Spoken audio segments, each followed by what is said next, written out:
Welcome to செல்வி சமையல். இன்றைக்கி செல்வி சமையலில் நம்ம ஒரு சூப்பரான சட்னி ரெசிபி தாங்க பார்க்க போகிறோம்.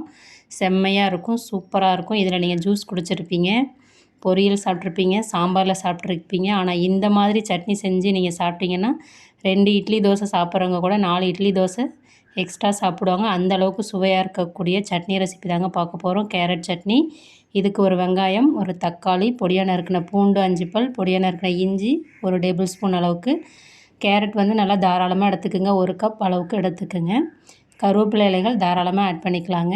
1 டேபிள் ஸ்பூன் அளவுக்கு கடலைப்பருப்பு, காஞ்ச மிளகாய் ஒரு 4லேருந்து 5 உங்கள் காரத்துக்கு தகுந்த மாதிரி. ஏன்னா கேரட் வந்து ரொம்ப ஸ்வீட்டாக இருக்கும், கொஞ்சம் காரம் போட்டால் தான் நல்லாயிருக்குங்க. அதனால் இப்போ வாங்க அடுப்பு ஆன் பண்ணிவிட்டு அடுப்பில் ஒரு வானல் வச்சுக்கிட்டு 1 டேபிள் ஸ்பூன் அளவுக்கு எண்ணெய் ஆட் பண்ணிக்கிங்க. எண்ணெய் நல்லா சூடான பிறகு நம்ம வச்சுருக்கிற கடலைப்பருப்பு, காஞ்ச மிளகாய் வந்து நான் கட் பண்ணிவிட்டு ஆட் பண்ணியிருக்கேங்க, முழுசாக ஆட் பண்ணலை.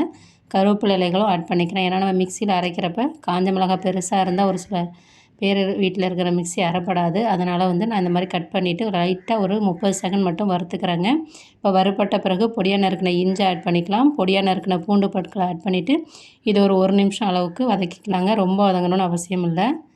இப்போ வதங்கின பிறகு இது கூட நம்ம பொடியாக கட் பண்ணி வச்சுருக்கிற ஒரு பெரிய வெங்காயம், மீடியம் சைஸ் பெரிய வெங்காயத்தை ஆட் பண்ணிக்கலாம். நீங்கள் சின்ன வெங்காயம் வேணாலும் ஆட் பண்ணிக்கலாங்க.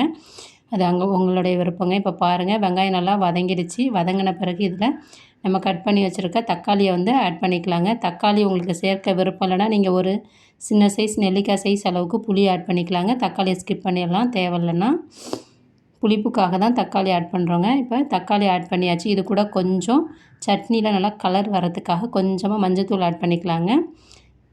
சட்னிக்கு சுவைக்கேற்ப உப்பு இந்த ஸ்டேஜில் ஆட் பண்ணோன்னா தக்காளி கொஞ்சம் சீக்கிரம் வதங்கி வரும். அதனால் நான் இந்த ஸ்டேஜில் உப்பு கொஞ்சம் ஆட் பண்ணிக்கிறேன். ஆட் பண்ணிவிட்டு நல்லா மிக்ஸ் பண்ணிவிட்டு 1லேருந்து 2 நிமிஷம் தக்காளி நல்லா வெங்காயத்தை கூட சேர்ந்து நல்லா வதங்கட்டுங்க. இப்போ பாருங்கள், நல்லா தக்காளி நமக்கு வதங்கி வந்துடுச்சு. இந்த அளவுக்கு வதங்கின பிறகு நம்ம பொடியாக கட் பண்ணி வச்சுருக்கிற கேரட்டை வந்து ஆட் பண்ணிக்கலாங்க. நீங்கள் பொடியாக வேணாலும் கேரட்டை கட் பண்ணிக்கலாம், துருவிட்டு வேணாலும் ஆட் பண்ணிக்கலாங்க. கேரட் வந்து நார்மலாகவே நம்ம பச்சையாக சாப்பிடுவோம்ல, அதனால் ரொம்ப நேரம் வதங்கணும்னு அவசியம் இல்லை. ரொம்ப நேரம் வதங்கினா அதோட சுவை வந்து கொஞ்சம் மாறிடுங்க. அதனால் லைட்டாக 1 நிமிஷம் மட்டும் வதங்கினா போதும். அடுப்பை ஆஃப் பண்ணிவிட்டு நல்லா ஆற விடணுங்க. ஆற விட்ட பிறகு நம்ம எப்பொழுதுமே மிக்சியில் சட்னி அரைப்போம் பாருங்கள், அது மாதிரி அரைச்சிக்கலாம். நீங்கள் கொஞ்சம் இதை கெட்டியான சட்னியாக அரைங்க, கெட்டி கேரட் சட்னி கூட சொல்லலாம். அந்த மாதிரி அரைச்சிங்கன்னா செம்மையாக இருக்குங்க இந்த சட்னி. இப்போ நல்லா வதங்கிடுச்சு. வதங்கின பிறகு இதை நல்லா ஆற விட்டுக்கலாங்க. ஆற விட்ட பிறகு ஒரு மிக்ஸி ஜாருக்கு ட்ரான்ஸ்ஃபர் பண்ணிவிட்டு தண்ணி கொஞ்சமாக சேர்த்து நல்லா கெட்டியான பதத்துக்கு அரைச்சி எடுத்துக்கலாங்க. ரொம்ப டேஸ்ட்டாக இருக்கும். நீங்கள் கொஞ்சம் தோசைலாம் ஊற்றுனீங்கன்னா அது மேலே வந்து கொஞ்சம் லேயர் மாதிரி வச்சுட்டு தோசையை நல்லா சுருட்டிட்டு சூப்பராக சாப்பிட்லாங்க. நல்லா ரோல் மாதிரி பண்ணிவிட்டு சாப்பிட்டிங்கன்னா செம்மையாக இருக்கும். இப்போ நான் கொஞ்சமாக மட்டும் தண்ணி ஆட் பண்ணிக்கிறேங்க. ஆட் பண்ணிவிட்டு நம்ம இதை சட்னியை அரைச்சி எடுத்துகிட்டு வந்துக்கலாங்க. இப்போ வாங்க இந்த சட்னிக்கு ஒரு தாளிப்பு கொடுக்கணும். அதுக்கு அடுப்பு ஆன் பண்ணிவிட்டு அடுப்பில் ஒரு பேன் வச்சுக்கலாம். பேனில் 1 டேபிள் ஸ்பூன் அளவுக்கு எண்ணெய் ஆட் பண்ணிக்கிங்க. அது கூட கடுகு, உளுத்தம்பருப்பு ஆட் பண்ணி நல்லா பொரிய விடணுங்க. கடுகு, உளுத்தம்பருப்பு கண்டிப்பாக சேர்க்கணுங்க. இப்போ நல்லா பொரிஞ்சு வந்துட்டுருக்கு பாருங்கள். பொரிஞ்ச பிறகு இதில் 2 காஞ்ச மிளகாய் ஆட் பண்ணிக்கலாங்க. உங்களுக்கு தேவைன்னா கொஞ்சம் ஜீரகம் கூட நீங்கள் ஆட் பண்ணிக்கலாம்.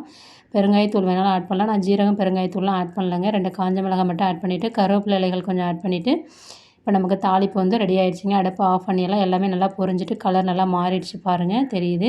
இப்போ நம்ம அரைச்ச சட்னி வந்து இந்த மாதிரி விழுதாக இருக்கணும். கொஞ்சம் கொரப்பாக கலர் எவ்வளோ சூப்பராக இருக்குது பாருங்கள். அதனால தான் மஞ்சள் தூள் நம்ம ஆட் பண்ணோம். இப்போ இந்த அரைச்ச சட்னி இதில் ஆட் பண்ணிக்கலாம். ஆட் பண்ணிவிட்டு இந்த தாளிப்பில் மிக்ஸ் பண்ணிட்டோன்னா நமக்கு சூப்பரான சுவையான கேரட் சட்னி வந்து தயாராகிடுச்சிங்க. இதே மாதிரி நீங்களும் உங்கள் வீட்டில் கேரட் சட்னி செஞ்சு சாப்பிட்டு பார்த்துட்டு எப்படி இருந்ததுன்னு சொல்லுங்கள். நம்ம சேனலை லைக் பண்ணுங்கள், ஷேர் பண்ணுங்கள், சப்ஸ்கிரைப் பண்ணுங்கள், கமெண்ட் பண்ணுங்கள். Thank you very much. நெக்ஸ்ட் வீடியோவில் பார்ப்போம்.